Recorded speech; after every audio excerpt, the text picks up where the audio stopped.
feel like you've had one yet, or are you still looking for it? I'm still looking for it.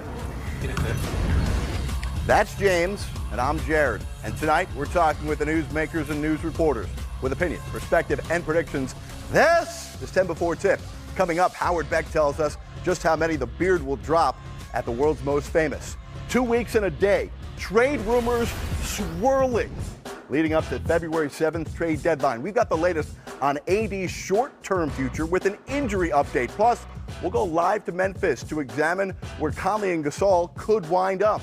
10-game Wednesday, marquee one in Philly against the Spurs. Corey Brewer gets the start with Jimmy Butler out for a second straight game with a sprained wrist. Ben Simmons, battling an upper respiratory infection, will start.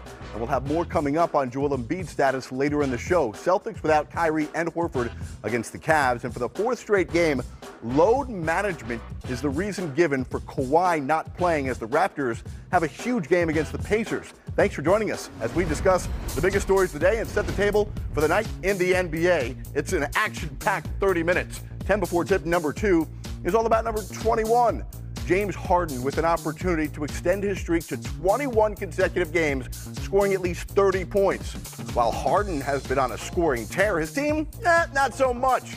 Houston just 5-5 over its last 10. Tonight at MSG against the team with the second worst record in basketball, Harden looks to not only turn things around for the Rockets, but also check a box on the old bucket list, joining select company to win over the Garden crowd by putting on a spectacular Broadway show. It's what's happening right now. Ariza to Bryant. Bryant inside for the slam. Kobe Bryant electrifying. One of the greatest individual performances ever here at Madison Square Garden. LeBron James putting on a show here at the Garden. James, another three. It's good. LeBron James just torching the Knicks. He's got now an NBA season high 52. That guy is hot. Curry for three. Wow! Unbelievable! Making it rain in New York. What a show by Steph Curry. Chance of defense from the Garden crowd. Antetokounmpo's got to take a shot. 2 seconds. Step back jumper. Got it! Giannis Antetokounmpo. At the buzzer. Bam! Well, joining us as he does each and every Wednesday, the senior NBA writer for Bleacher Report, Howard Beck, back at his home office tonight in New York City, where James Harden will be tonight. Beck, over under 50 for Harden at the world's most famous. Well, first of all, I just appreciated that little trip down memory lane. I was there for a few of those storied performances you all just showed. I don't think we're going to see history made here tonight, only because I don't know that James Harden's going to be playing all 4 quarters. This could be a blowout very early. The Knicks obviously not winning much, not competing very hard, and their defense ranks among the worst in the NBA, whether it's overall defensive efficiency, whether it's three-pointers allowed, three-point percentage allowed, points in the paint allowed. The Rockets, depending on how Harden is looking early, might just put this one away long before he can ever approach, say, 50. But they have given up 4 40-point games this season, the Knicks, including 2 at the Garden, so anything's possible. Well, we'll be live looking this game throughout the night on Crunch Time, starting at 9 o'clock Eastern tonight, where we show you the biggest moments tonight as they happen live. Howard, for you, as impressive as Harden has been as an individual, his team has struggled, clearly depleted by injury and a lack of talent around Harden. I get he may not have any other options but to do this, but is it kind of devaluing what he's doing because of how he's doing it and the team not winning? No, I mean, listen, the numbers are what they are, and the streak is incredible no matter what the circumstances are. You do it out of necessity. You do it just because you're on a great streak. You do it for whatever reason. These don't come about very often in the NBA, and he is doing it all out of necessity. That they're not winning more recently puts a little bit of a damper on it, but let's face it, without this streak, the Rockets aren't even back in the playoff picture. Remember, this is a team that was really bad for the first, 4, 6, 7 weeks of the season, and Harden's streak following Chris Paul's injury is what saved their season. But that said, you always had to figure there was going to be some limits on this. How far can Harden push it? How many nights in a row can he do this? Without any help. And look, they're starting to get a little healthier in places. They're getting some guys back. Obviously, they need Capella. They need Chris Paul. But eventually, they're going to need a full complement out there. I don't think you can count on the idea of Harden just scoring 30, 40 every night for the rest of the season. I don't think that's sustainable. Rockets right now in the 5th spot in the West. By the end of the night, could find themselves flip-flopping with the Spurs into the 6th spot. More from Howard Beck in a moment. On to 10 before tip number 3. It's what's buzzing today around the NBA. It's where we're at, I guess, you know.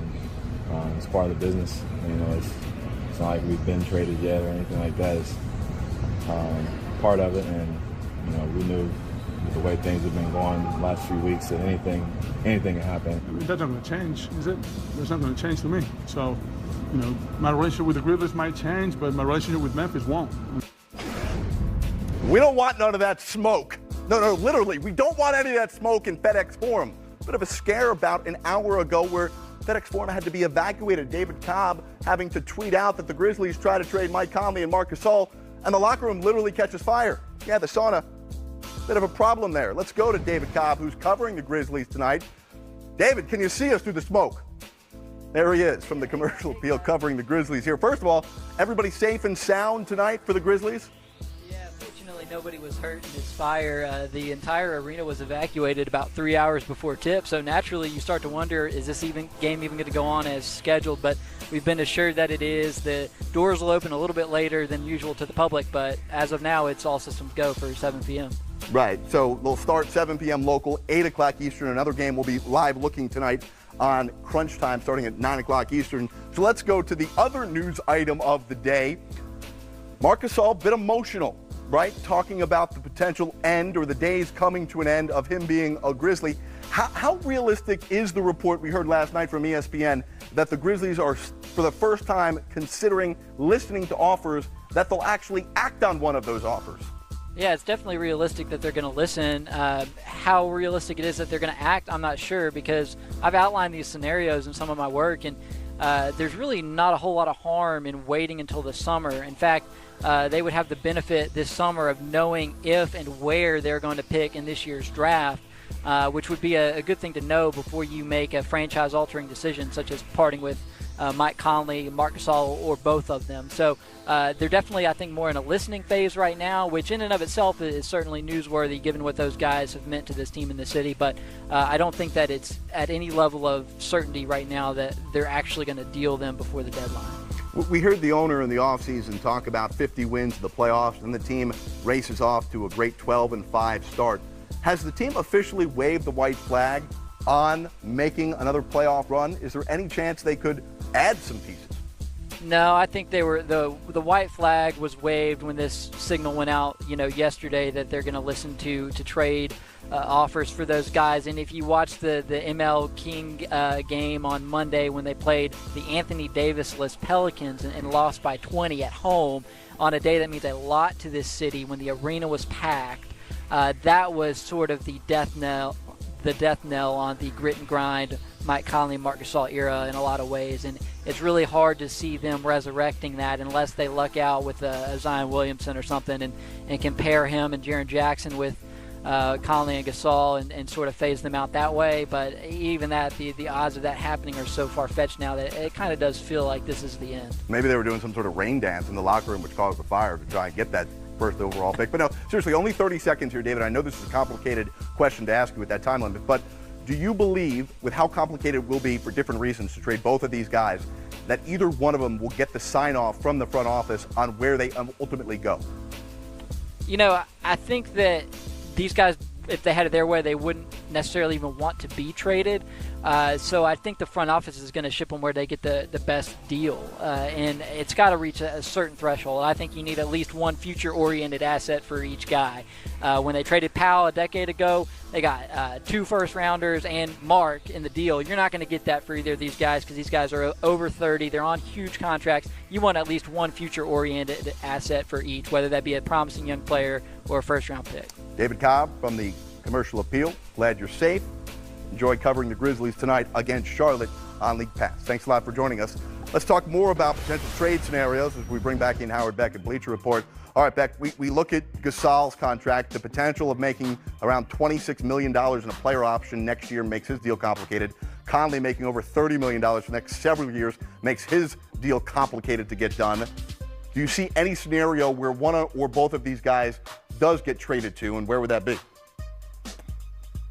Well, we're a long way from that happening. I mean, it sounds like the doors just swung open on this potential shopping spree for the league. And look, both of these guys could help teams. There's no question. You can go down and you can find plenty of teams that could use a Marc Gasol or a Mike Conley. But you mentioned the contract issues. That's part of it. Their age could be part of it, especially in Gasol's case. And so, you know, what's worth it to the Grizzlies when you're giving up basically the symbols of your franchise, an era, a certain feeling, a sentimentality, that connection that you've had with the community, with the fans?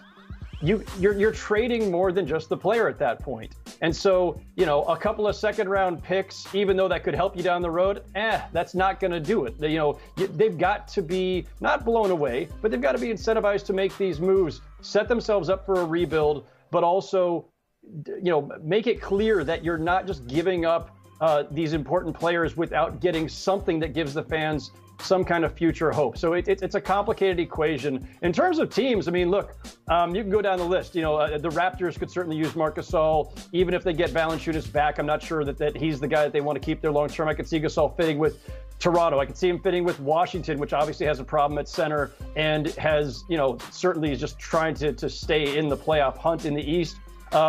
Marc Gasol has always struck me as the perfect Spur.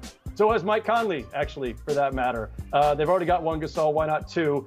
I mean, there are any number of teams. Where the realistic deals actually lie, who has the assets to pull it off, what's the right configuration, that's much more difficult question. All right, while we're still on Anthony Davis trade watch, we did receive some news tonight from Anthony Davis's agent, Rich Paul of Clutch Sports, saying that the hand specialist that Anthony Davis went to go see once feared he could miss up to a month of action with the injury, is now only 1 to 2 weeks. Davis will be reevaluated again later this week on Friday. So how does this injury and how does the uncertain future of Anthony Davis in New Orleans maybe affect what teams are willing to offer for the likes of Conley and Gasol?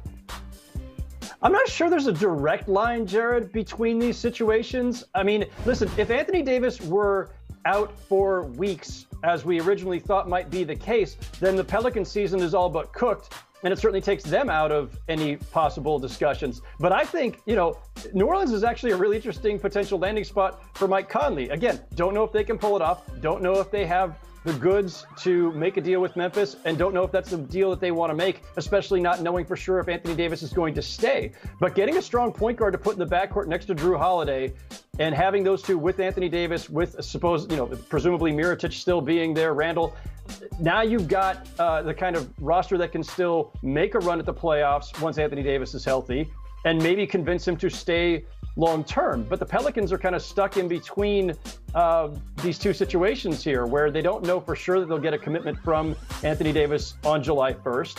And so are you planning are you all in, planning for him to stay? Or are you still hedging bets, not sure what you should give up in a potential deal for, say, a Mike Conley? All right, Howard Beck will check back in with you in a bit. When we return on 10 Before Tip, we go live to Miami where Hassan Whiteside and company trying to bounce back from a loss. We'll get you set for all of that, plus a big night here on NBA TV. Crunch Time comes your way at 9 o'clock Eastern.